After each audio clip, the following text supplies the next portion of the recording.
Hello दोस्तों, नमस्कार। आरती शुक्ला अवधि लोकगीत चैनल में आप सभी का स्वागत है। आप सभी के बीच एक प्यारा सा सोहर गीत लेके आप लोग जरूर सुना और कमेंट में बताना गीत कैसी है। अरे यारे रोवत लालनवा तनी एका खेला तनी एका खेला हो ललना दादी तोरी बूढ़िया डो करिया मैं खानावा खियाई देती खानावा खियाई देती हो ललना दादी तोरी बूढ़िया डो करिया मैं खानावा खियाई देती खानावा खियाई देती हो।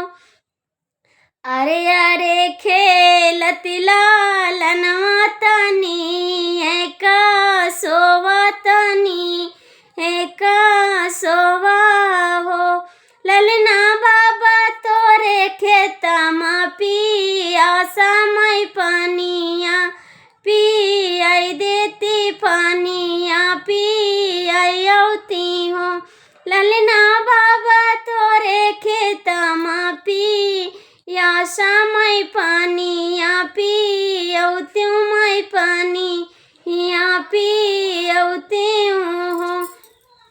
बरहा दिन कैला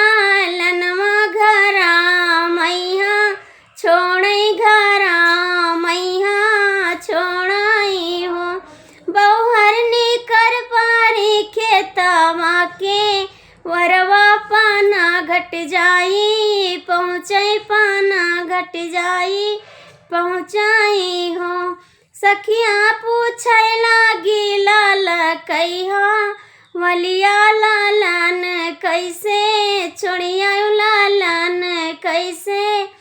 छोड़ियाई हो सासु मोरी बूढ़िया डो करिया नदी सासु रैतिन नदी सासु रैतिनी हो सखिया पिया मोरा छाए परी देसवा मैं पनिया खातिर आयो मैं पनिया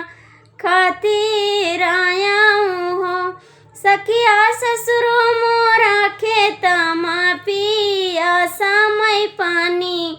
या पिया मैं पानी